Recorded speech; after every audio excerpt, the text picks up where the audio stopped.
ضلالة وكل ضلالة في النار. أعوذ بالله من الشيطان الرجيم. يا أيها الذين آمنوا اتقوا الله حق تقاته ولا تموتن إلا وأنتم مسلمون. يا أيها الناس اتقوا ربكم الذي خلقكم من نفس واحدة وخلق منها زوجها وبث منهما رجالا كثيرا ونساء واتقوا الله الذي تساءلون به والأرحام إن الله كان عليكم رقيبا. يا أيها الذين آمنوا اتقوا الله وقولوا قولا سديدا يصلح لكم أعمالكم ويغفر لكم ذنوبكم ومن يطع الله ورسوله فقد فاز فوزا عظيما.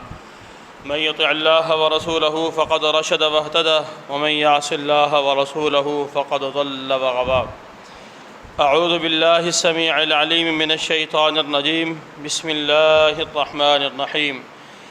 لتجدن أشد الناس عداوة للذين آمنوا اليهود والذين أشركوا ولتجدن أقربهم مودة للذين آمنوا الذين قالوا إنا نصارى ذلك بأن منهم قسيسين ورهبانا وأنهم لا يستكبرون. رب اشرح لي صدري ويسر لي أمري واحلل عقدة من لساني يفقهوا قولي. رب زدني علما رب زدني علما رب زدني علما. سب سے پہلے اللہ سے دعا ہے کہ اللہ رب العالمین مجھے وہ بات کہنے کی توفیق عطا فرمائے جو بالکل صحیح اور درست ہو. آمین. اور اس کے بعد یہ دعا میں نے رات بھی اللہ سے کی، صبح بھی کی اور اب بھی کر رہا ہوں. اللہ جو بات سمجھانے آیا ہوں، کہنے آیا ہوں، اللہ وہ بات سمجھا سکوں اور آپ کو بھی سمجھ آ جائے. آمین. رمضان المبارک میں پہلی مرتبہ 23ویں شب میں آپ سے مخاطب ہونے کا موقع میسر آیا تھا، پہلی مرتبہ. تو اس سے اندازہ ہوا کہ آپ کا ذوق اور آپ کا جو شوق ہے وہ صرف جو ہے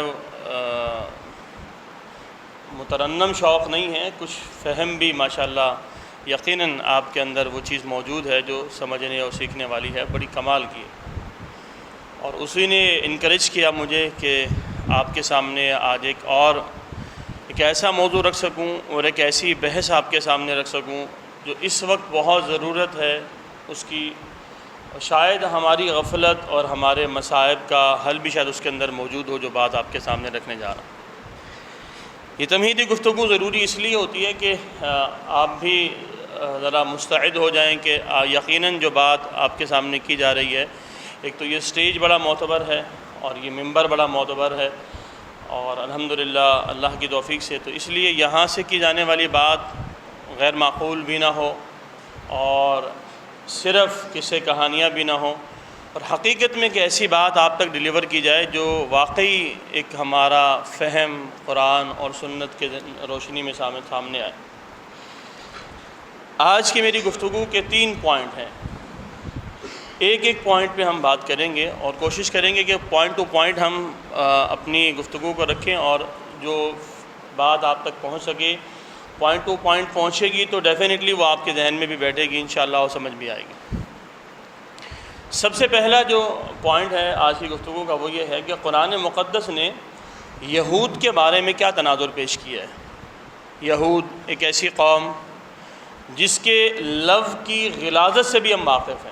ہم کہتے ہیں کہ یہ لوگ اگرچہ یہودا لقب تھا جناب اس کے والے سے، لیکن پھر بھی ہم کہتے ہیں کہ یہ جو قوم ہے اس قوم کی گندگی اور غلاظت سے جو ہے نا، جب لفظ سامنے آتا ہے تو پوری قوم کی غلاظت اور گندگی سامنے آ جاتی ہے کہ یہ قوم کیا ہے. لیکن ڈیپ میں جا کے اس قوم کو ڈسکس کرنا، اس قوم کو سمجھنا اور آج یہ دیکھنا کہ یہ قوم آج کس لیول پہ ہے اور اس قوم کے بارے میں قرآن نے کیا کہا تھا اور آج ہی ان کی کامیابی کے کس درجے پہ ہیں، جس کو ہمارا سو کال پڑھا لکھا طبقہ، ایجوکیٹڈ طبقہ، وہ ان کو پڑھا لکھا ان کو ایک کامیاب انسان تصور کرنے کی کوشش کر رہا ہوتا ہے. تو سب سے پہلا پوائنٹ یہود کے حوالے سے قرآن کا تناظر کیا ہے، نمبر 1. نمبر 2، مسلمانوں کے بارے میں بھی تو قرآن نے کچھ کہا ہے. قرآن نے مسلمانوں کو بھی تو کچھ کہا ہے. تو قرآن نے مسلمانوں کے بارے میں کیا تناظر پیش کیا ہے. قرآن کیا کہتا ہے مسلمانوں کے بارے میں، مسلمانوں کے ماضی کے بارے میں، مسلمانوں کے فیوچر کے بارے میں، فیوچر پلان مسلمانوں کا کیا قرآن مقدس پیش کرتا ہے. تو یہ بھی آپ کے سامنے دوسرا پوائنٹ رکھنے کی کوشش کروں گا۔ تیسرا جو آخری پوائنٹ ہے وہ اس کو سمرائز کرنے کا ہے کہ آیا ایک تناظر وہ ہے جو قرآن یہود کے بارے میں پیش کرتا ہے، اور ایک فکر وہ ہے جو قرآن مسلمانوں کے بارے میں پیش کرتا ہے۔ جب ہم ان دونوں کو سمرائز کرتے ہیں، ان کی سمری ڈسکس کرتے ہیں، تو پھر سمجھ میں کیا آتا ہے کہ واقعی کہ کیا مسلمان حق پہ ہیں یا یہود حق پہ ہیں، اس کو آخر میں ہم ڈسکس کرنے کی کوشش کریں گے۔ اور پھر آخر میں انشاءاللہ لاہ عمل جو ایک ہونا چاہیے قرآن ہی کے تناظر میں ہمارے لیے، وہ کیا ہونا چاہیے کہ آیا ہم روٹین کی لائف ڈسکس کرتے رہیں، زندگی گزارتے رہیں، یا واقعی کوئی ہمارے پاس قرآن کے تناظر میں کوئی لاہ عمل بھی موجود ہے یا نہیں۔ تو انشاءاللہ ان پوائنٹس کے گرد ہماری گفتگو چلے گی، اور انشاءاللہ ہم پوائنٹ ٹو پوائنٹ ہی چلیں گے اللہ کی توفیق سے۔ اگر پہلے ہم یہود کے حوالے سے ذکر کریں کہ یہود کیسی قوم ہے، تو قرآن مقدس میں ایک جگہ پہ نہیں، اسپیشلی اگر مدنی صورتوں کا آپ ذکر کریں نا، مدنی صورتوں میں تو اللہ رب العالمین نے تفصیل کے ساتھ ہر دوسری تیسری صورت کے اندر یہود کا کسی نہ کسی اینگل سے ذکر کیا ہے۔ اور یہود کا جو اینگل ذکر ہوا ہے نا، وہ صرف ایک ہی ہوا ہے، یاد رکھیے گا، جو ڈیٹیل میں ڈسکس ہوا ہے جو اللہ رب العالمین نے کیا ہے، وہ ایک ہی اینگل ذکر کیا، اللہ رب العالمین نے دوسرا کوئی اینگل ذکر نہیں کیا۔ ڈیٹیل میں جو بات ہوئی ہے، تفصیلاً جو بات ہوئی ہے، وہ ہوئی ہے فَأَغْرَيْنَا بَيْنَهُمُ الْعَدَاوَةَ وَالْبَغْضَاءَ إِلَى يَوْمِ الْقِيَامَةِ۔ ایک آیت یہ ہے، اور دوسری ہے وَأَلْقَيْنَا بَيْنَهُمُ الْعَدَاوَةَ وَالْبَغْضَاءَ إِلَى يَوْمِ الْقِيَامَةِ۔ ایک میں اغرینا کے لفظ ہے، ایک میں القینا کے لفظ ہے۔ دونوں کا اگر معنی لیں تو بات ایک ہی ہے کہ اللہ رب العالمین کہتا ہے کہ ہم نے ان کے اوپر بغاوت، دشمنی، عداوت، ان کے اندر کینہ ہم نے قیامت تک کے لیے رکھ دیا ہے۔ ان کی کینہ پرستی، ان کی انا پرستی، ان کے اندر دشمنی، وہ کسی بھی قوم کے حوالے سے ہو، ان کے اندر کوٹ کوٹ کے بھری ہوئی ہے، اور یہ قیامت تک رہے گی۔ اور اگر صرف مسلمانوں کے حوالے سے اگر دیکھیں تو مسلمانوں کے حوالے سے قرآن مقدس نے جو ایک اینگل دکھایا وہ میں آپ کے سامنے رکھتا ہوں۔ اس سے پہلے ایک چھوٹا سا واقعہ، سیدہ صفیہ بنت حیی رضی اللہ تعالی عنہا کا واقعہ، وہ بڑا کمال کا واقعہ، جس سے یہود کی جو قلبی دشمنی ہے وہ سامنے کھل کے آتی ہے کہ یہ کوئی چھوٹی موٹی قوم نہیں ہے، یہ بڑی خطرناک قوم ہے، جس کے اندر جو نفرت ہے نا وہ انڈیل دی گئی ہے، بھر دی گئی ہے ان کے دلوں کے اندر، کوئی معمولی چیز نہیں ہے۔ صفیہ بنت حیی رضی اللہ تعالی عنہا یہودی خاندان سے، یہودی قبیلے سے تعلق تھا ان کا، مسلمان ہوئیں، اور پھر ایک واقعہ ذکر کرتی ہیں کہ جب نبی اکرم صلی اللہ علیہ وسلم مدینہ المنورہ میں تشریف لائے تو اللہ کے نبی صلی اللہ علیہ وسلم کے بارے میں مشہور ہوا کہ ایک نبی آیا ہے مدینہ میں اور فلاں فلاں۔ تو میرے چاچا اور میرے والد دونوں، یعنی دونوں عالم تھے یہود کے، اب یہ دونوں دیکھنے کے لیے گئے کہ واقعی یہ وہی نبی ہے کہ جس کی بشارتیں ہماری کتابوں کے اندر موجود ہیں، واقعی وہ وہی نبی ہے۔ تو کہتی ہیں کہ جیسے میرے چاچا اور ابو صبح سویرے نکل گئے اور شام کو واپس آئے، روٹین کی لائف یہ تھی، کہتے ہیں جیسے یہ دونوں باہر سے کبھی بھی آتے تھے نا تو آتے ہی مجھے پہلے گود میں اٹھاتے، مجھے ہی پیار کرتے تھے، مجھے ہی بوسہ دیتے، مجھے پیار کرتے، بیٹی ہونے کے ناطے، چھوٹی ہونے کے ناطے۔ تو میں حسب معمول دوڑتی ہوئی ان کی طرف لپکی تو انہوں نے اگنور کر دیا، بالکل کوئی توجہ نہ دی بالکل بھی، اور مجھے چھوڑ کے یہ اپنے کمرے میں چلے گئے، جو ابا کی لائبریری کا کمرہ تھا وہاں چلے گئے۔ تو جیسے وہاں گئے تو میں بھی پیچھے پیچھے چل دی۔ اب وہاں چاچا کی اور ابا کی ڈسکشن ہو رہی ہے آپس میں۔ چاچا ابا سے پوچھتے ہیں کہ یہ بتائیے کہ کیا یہ وہی نبی ہے جس کے ذکر ہماری کتابوں کے اندر موجود ہے؟ تو ابا کہتے ہیں ہاں بالکل، یہ وہی نبی ہے جس کا ذکر ہماری کتابوں کے اندر موجود ہے، اور قسم بھی اٹھا کے کہی، قسم اٹھا کے حیی بن اخطب نے کہا کہ یہ وہی نبی ہے کہ جس کا ذکر ہماری کتابوں کے اندر موجود ہے۔ اب چاچا کہنے لگے کہ اچھا یہ وہی نبی ہے جس کا ذکر ہے؟ ہاں۔ چاچا نے کہا کہ کیا ارادہ ہے بھائی، پھر مان نہ لیں، پھر تسلیم نہ کر لیں؟ تو حیی بن اخطب کہتا ہے نہیں، میں جب تک زندہ ہوں خدا کی قسم اس نبی کی مخالفت کرتا رہوں گا، اس نبی کی مخالفت میں کسی قسم کی کمی نہیں آنے دوں گا۔ پھر قرآن مقدس کو جب ہم پڑھتے ہیں نا تو قرآن کیا کہتا ہے یعرفونہ کما یعرفون ابناءہم، ان کو محمد الرسول اللہ صلی اللہ علیہ وسلم کے اللہ کے نبی ہونے میں کسی قسم کا شک نہیں ہے۔ کیوں؟ یہ اتنا یقین ہے جس طرح اپنے بیٹے کا یقین ہوتا ہے، یہ قرآن نے ذکر فرما دیا، اور یہ واقعہ بھی ہمارے سامنے آتا ہے۔ تو اتنا بغض اس قوم کے اندر موجود ہے مسلمانوں کے حوالے سے۔ سوچیں ہمارے نبی کے بارے میں بغض ہے تو ہمارے بارے میں پھر کتنا ہوگا، کیا کیفیت ہوگی، کتنی ہوگی؟ کس انداز میں ہوگی؟ ہم تو فالوورز ہیں، ہم تو ماننے والے ہیں، ہم تو ان کے امتی ہیں۔ ایک یہ بات ہے۔ دوسرا، اللہ رب العالمین نے انہی کے حوالے سے ذکر فرمایا، اس آیت کو بھی ذہن میں رکھیے گا، کبھی موقع ملے تو قرآن کو پڑھیے گا۔ میں نے رمضان میں بھی یہ بات آپ کے سامنے کی تھی۔ یقین کریں ہمارا تعلق قرآن کے ساتھ واجبی سا بھی نہیں ہے، واجبی سا بھی تعلق نہیں ہے۔ اگر قرآن کے ساتھ ہمارا وہ ریلیشن قائم ہو جائے نا، وہ تعلق جڑ جائے جو رب چاہتا ہے، یقین کریں ہماری دنیا تو آخرت تو سنور ہی سنور جائے گی انشاءاللہ، دنیا بھی سنور جائے گی ہماری، اللہ کی توفیق سے انشاءاللہ۔ ہمارا واجبی سے تعلق ہے صرف بس۔ اللہ فرماتا ہے لَتَجِدَنَّ أَشَدَّ النَّاسِ عَدَاوَةً لِلَّذِينَ آمَنُوا الْيَهُودَ وَالَّذِينَ أَشْرَكُوا۔ قرآن مقدس کی اس آیت کا یہ ٹکڑا ہے۔ اللہ فرماتا ہے اے مومنو لَتَجِدَنَّ أَشَدَّ النَّاسِ، اشد الناس، اللہ اکبر، عداوت میں، بغض میں، دشمنی میں سب سے زیادہ متشدد اگر کوئی تمہارے خلاف ہے نا تو وہ قوم یہود ہے۔ سب سے زیادہ تمہارے خلاف جو ہے وہ قوم یہود ہے۔ لَتَجِدَنَّ أَشَدَّ النَّاسِ عَدَاوَةً لِلَّذِينَ آمَنُوا الْيَهُودَ، سب سے زیادہ مومنوں کے خلاف عداوت میں، دشمنی میں، بغض میں، کینہ میں اگر کوئی ہے تو وہ قوم یہود ہے۔ وَالَّذِينَ أَشْرَكُوا، اور ان کے بعد وہ جو شرک کرتے ہیں مشرک ہیں۔ اس کا مطلب کون ہے؟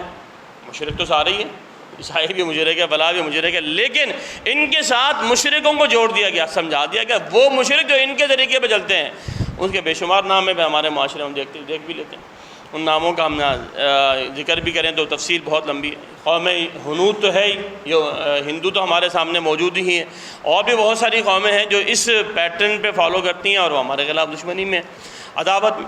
اب قرآن بھی یہی کہہ رہا ہے، وہ واقعہ بھی سامنے رکھے اور قرآن کی شاید کو بھی سامنے رکھے، تو اس کا مطلب یہ ہے کہ اب کسی قسم کی کوئی گنجائش واقعی نہیں ہے کہ یہودی کے دل میں کہیں بھی کسی بھی اعتبار سے مسلمانوں کے حوالے سے کوئی پیار و محبت کا جذبہ پیدا ہو ہی نہیں سکتا، یہ ممکن ہی نہیں ہے۔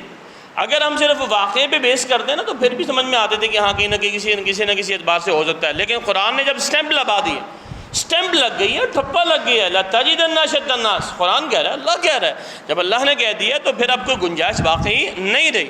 تو سمجھانا اللہ یہاں ہمیں یہ بھی ساتھ چاہتا ہے کہ دیکھو جب ان کے دلوں میں تمہارے خلاف دشمنی، بغض، عداوت، کینہ بھرا ہوا ہے تو پھر تمہارے دلوں میں پیار کے محبت ہیں، پیار اور محبت کی بینگیں آگے بڑھانا اور بڑی جو ہے نا بین المذاہب ہم آہنگی کا درس دینا اور فلاں کرنا اور یہ کرنا، یہ خواہ کی باتیں ہیں، اس سے حقیقت کا کوئی تعلق نہیں ہے، ہو ہی نہیں سکتا، ممکن ہی نہیں۔ تو قوم یہود کے حوالے سے اللہ رب العالمین نے یہ چیز فرما دی۔ پھر اب سورہ بقرہ کی طرف آتے ہیں۔ سورہ بقرہ کو اگر ہم دیکھتے ہیں تو یہ عذاب جو اللہ رب العالمین نے نازل فرمایا کونوا قردۃ خاسئین، کہ ہم نے ان کو بندر ذلیل بنا دیا، ذلیل بندر بنایا ہے، یہ عذاب قوم یہود پہ نازل ہوا ہے۔ یہ قوم یہود اس عذاب کی مستحق ٹھہرائی گئی ہے ہر اعتبار سے۔ اللہ نے ان کو بندر بھی بنایا، ذلیل بھی۔ پھر کیا فرمایا؟ فَجَعَلْنَاهَا نَكَالًا لِمَا بَيْنَ يَدَيْهِ، ہم نے ان لوگوں کو پہلے آنے والے، بعد میں آنے والے لوگوں کے لیے نشان عبرت بنا کے رکھ دیا، نشان نکال بنایا، نشان عبرت بنایا۔ یہ عبرت ہیں، ہم عبرت لیں یا نہ لیں وہ ہماری ہیڈک ہے، ہمارا مسئلہ ہے، لیکن ہمارے لیے عبرت موجود ہے۔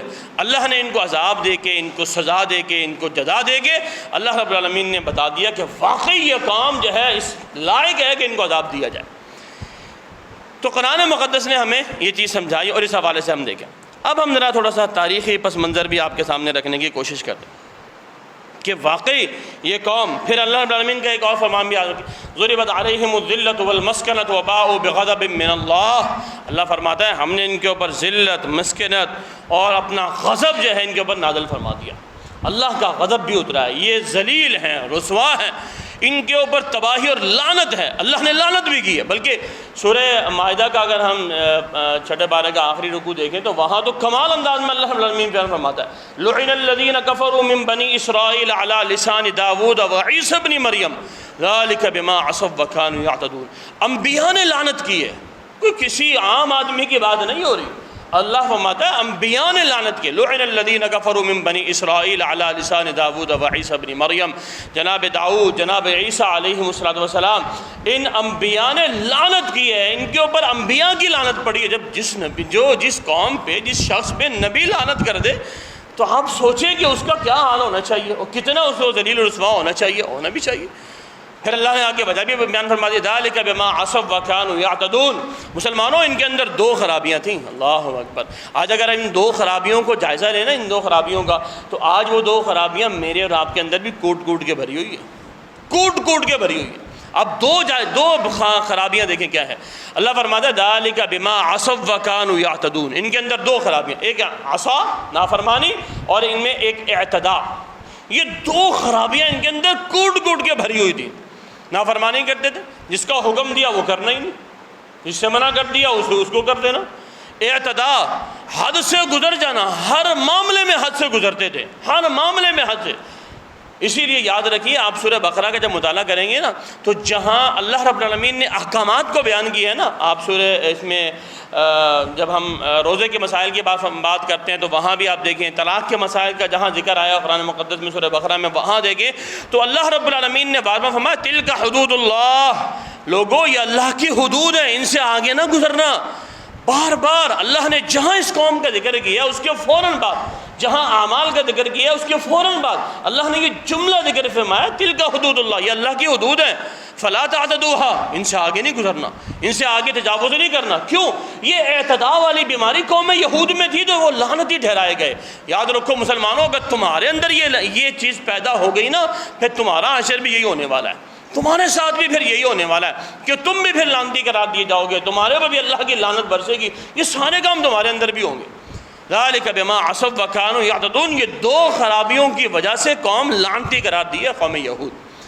تاریخی پس منظر بڑا بھیانک ہے، بہت ہی بھیانک ہے، بہت بھیانک ہے۔ اگر ہم آپ میں سے جو تاریخ کا شغف رکھتا ہے تو ان کو میں کتاب کا حوالہ دیتا چلوں، اطلس فتوحات اسلامیہ، دارالسلام کی چھپی ہوئی ہے، بڑی پیاری کتاب ہے، بہت شاندار کتاب ہے۔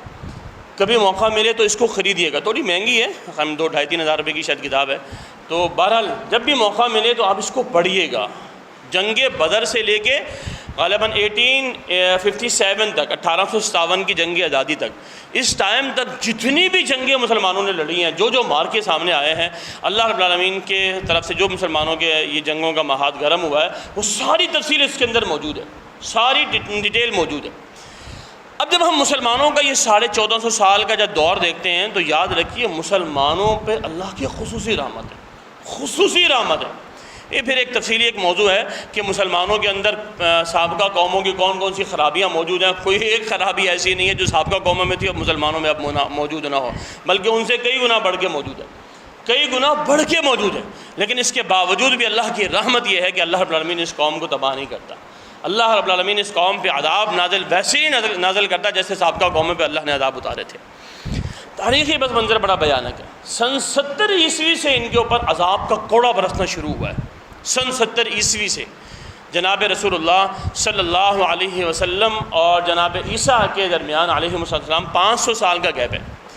اب اندازہ لگائیے 500 سال کا گیپ، اور سن 71 عیسوی میں جناب رسول اللہ صلی اللہ علیہ وسلم 571 عیسوی میں جناب رسول صلی اللہ علیہ وسلم کی ولادت ہوتی ہے، ولادت بعد سعادت ہوتی ہے، آپ تشریف لاتے دنیا کے اندر۔ اب سن 70 عیسوی سے ان کے اوپر عذاب کا کوڑا برسنا شروع ہوتا ہے۔ تاریخ میں 3 قوموں کا نام ذکر ہے، رومنس اور اس کے ساتھ جو ہے 2 قومیں اور بھی ہیں۔ 3 قوموں کے حوالے سے تاریخ میں آتا ہے کہ ان 3 قوموں نے ان کو مارا ہے، پکڑ کے طبیعت سے مارا ہے۔ بلکہ سن 70 عیسوی کے اندر تو بڑا بھیانک صورتحال ہوئی ہے۔ ایک دن کے اندر ایک رومن امپائر نے سن 70 عیسوی میں صرف ایک دن کے اندر یروشلم کے اندر 1,33,000 یہودی قتل کیا ہے۔ آپ تصور کریں یہ کون سا دور تھا؟ یہ وہ دور نہیں تھا جو آج کا دور ہے کہ آپ نے بم پھینکا، راکٹ پھینکا، آپ نے بمبارڈمنٹ کی اور آپ نے یہاں فائر کیا اور بندے ختم ہو گئے، ڈھیروں ڈھیر ہو گئے۔ ایسی کہانی نہیں تھی، وہ کہانی الگ تھی۔ اس دور میں تلواروں خنجروں کا زمانہ تھا، تیر تلوار کا زمانہ تھا۔ اس زمانے میں سوچیں کہ اس زمانے میں ایک دن میں 1,33,000 یہودی دنیا سے ختم ہوا ہے، ایک دن کے اندر۔ یہ کوڑے پڑتے رہے ان کے اوپر۔ رومنس نے ان کو بھرپور مارا ہے، بھرپور انداز میں ان کو مارا ہے، اور خطرناک قسم کا ان کو مارنا شروع کیا ہے۔ سن 70 عیسوی سے لے کے 1917 عیسوی تک یہ جو ٹائم پیریڈ آپ کا بنتا ہے، یہ کوئی چھوٹا موٹا ٹائم پیریڈ نہیں ہے، 1650 سال کا ٹائم پیریڈ ہے۔ ساڑھے سولہ سال کا ٹائم پیریڈ ہے. اس پورے ٹائم پیریڈ کے اندر اللہ رب العالمین نے پوری روئے زمین پہ ان کو 1 انچ زمین پہ قابض نہیں ہونے دیا. رب کا نظام دیکھیں، اللہ کا نظام دیکھیں. اتنے ٹائم پیریڈ میں اللہ رب العالمین نے ان کو 1 انچ پہ ٹکنے نہیں دیا، 1 انچ پہ نہیں ٹکنے دیا. اور پھر اس سے بڑھ کے دیکھیں کیا حال ہوا ہے. اللہ اکبر. جناب عمر رضی اللہ تعالیٰ عنہ کا دور حکومت ہے، دور خلافت ہے.